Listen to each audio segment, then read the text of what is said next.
Number one. Ni longtemps, longtemps, longtemps. Trop longtemps, longtemps, longtemps. Toute la semaine, c'est toujours celle tra-la-la. Ni longtemps, longtemps, longtemps. Trop longtemps, longtemps, longtemps. Si moi pas ouké, moi pas ouké, manqué. Bonsoir à tous, bienvenue dans notre édition régionale. Voici nos principaux titres. La maternité consciente va discuter 6 mois. Le planning familial est en cessation de paiement. La direction et le conseil d'administration ont saisi le tribunal avec l'espoir de bénéficier d'un plan de continuation.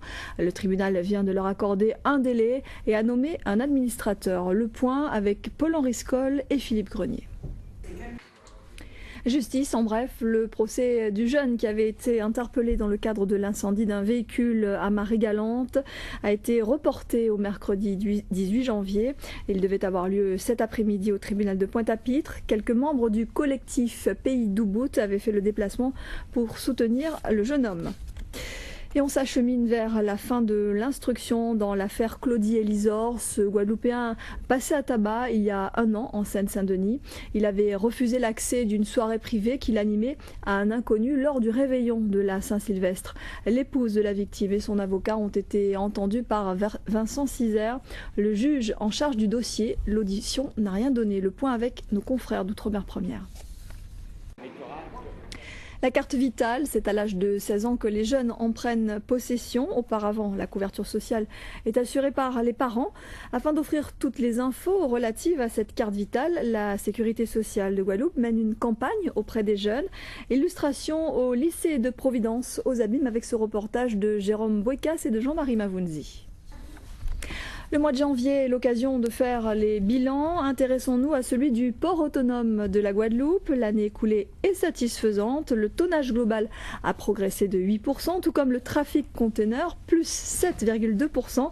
En revanche, le trafic passager, toutes destinations confondues, reste relativement stable et s'établit autour de 800 000 personnes transportées. Eric Stimpfling nous a rejoint sur ce plateau. Bonsoir Eric. Alors, bonsoir, Laetitia. Quelques précisions à propos de ce bilan. Effectivement. Nous allons donc parler d'un sujet que nous n'abordons pas souvent, la franc-maçonnerie. La loge Les Élus d'Occident de Basse-Terre célèbre ses 150 ans d'existence. Le grand maître du Grand Orient de France, Gris Arcisé, est d'ailleurs en visite chez nous à cette occasion. Il est notre invité, mais je vous propose de faire connaissance avec cette loge qui ouvre ses portes pour la première fois à nos caméras. C'est un reportage signé Paul-Henri Scoll et Christian Danquin.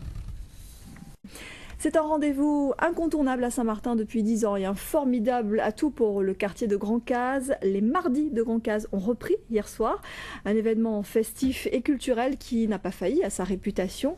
Le succès était au rendez-vous puisque plusieurs centaines de personnes ont pris d'assaut le boulevard de ce quartier devenu entièrement piéton pour l'occasion. Le reportage de notre correspondant Michael Bastide. C'est par un feu.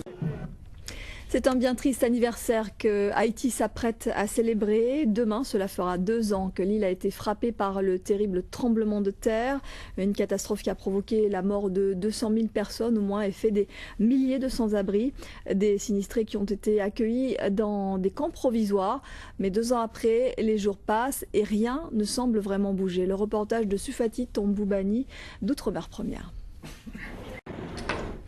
C'est l'un des grands événements sportifs que la Guadeloupe accueille. La Carujet promet cette année encore d'offrir de la belle compétition. Ce matin, les organisateurs ont levé le voile sur cette 7e édition du championnat du monde de scooter de mer offshore. 140 pilotes sont attendus du 29 mars au 1er avril prochain. Ori Ménel, Ronnie Maletti.